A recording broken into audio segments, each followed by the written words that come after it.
Oh, hey everybody, how you doing? I forgot to turn the microphone on then, not very good is it? So, welcome once again to Classic ASMR.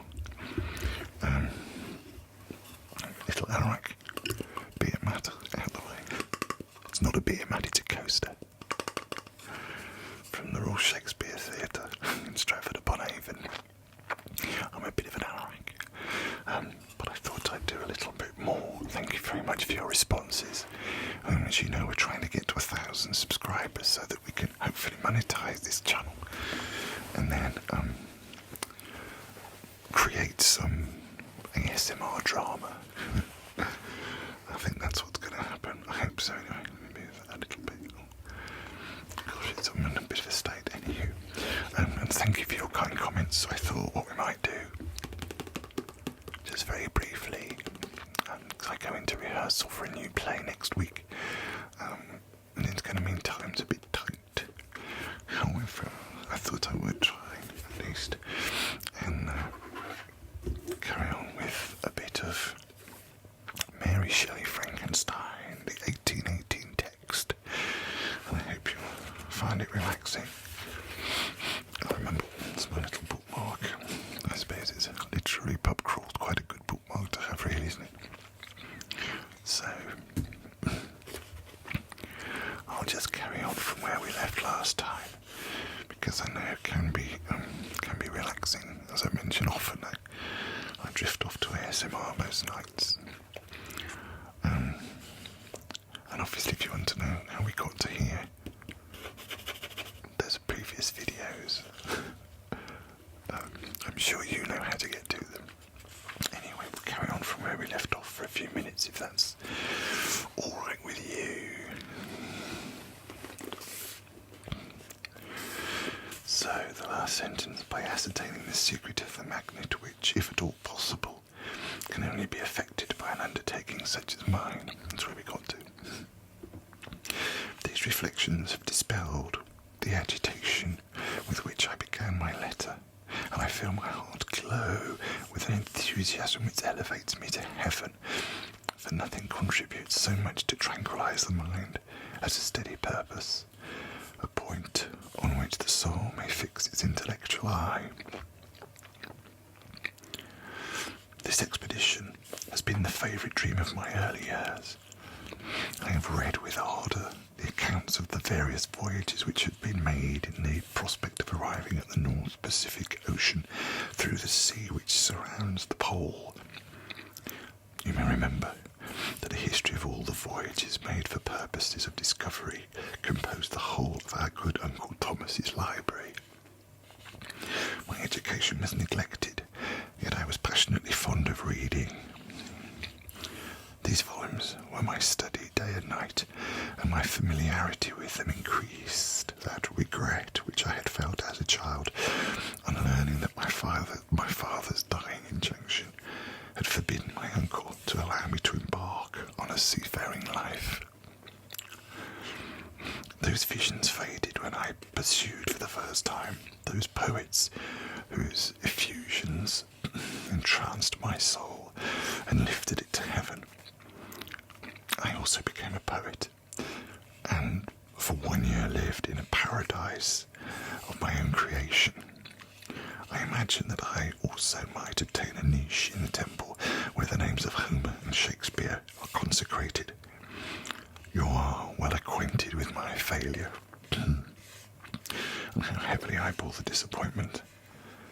But just at that time I inherited the fortune of my cousin, and my thoughts were turned into the channel of their earlier bent. More and more interesting.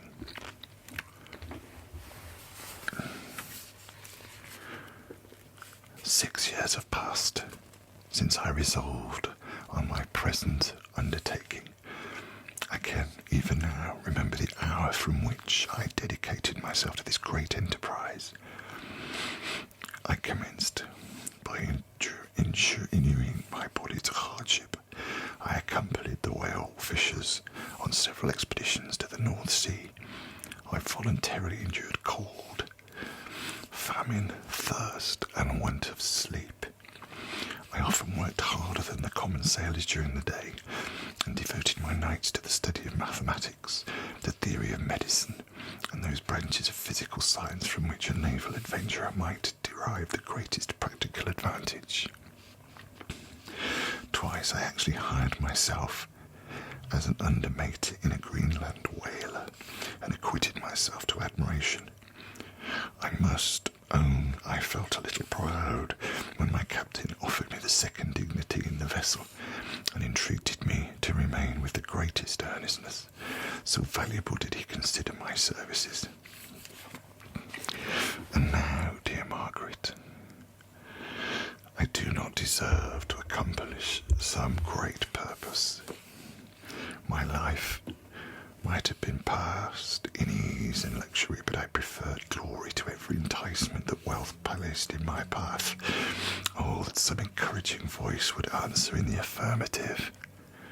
My courage and my resolution is firm, but my hopes fluctuate and my spirits are often depressed.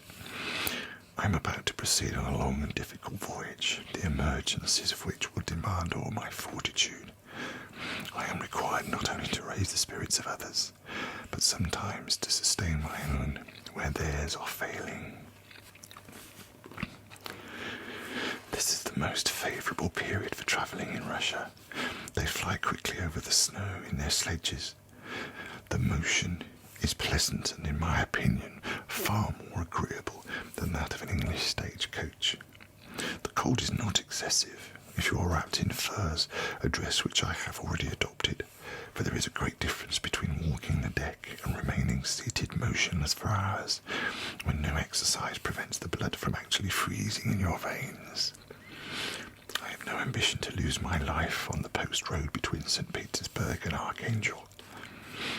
I shall depart for the latter town in a fortnight or 3 weeks, and my intention is to hire a ship there, which can easily be done by paying the insurance for the owner, and to engage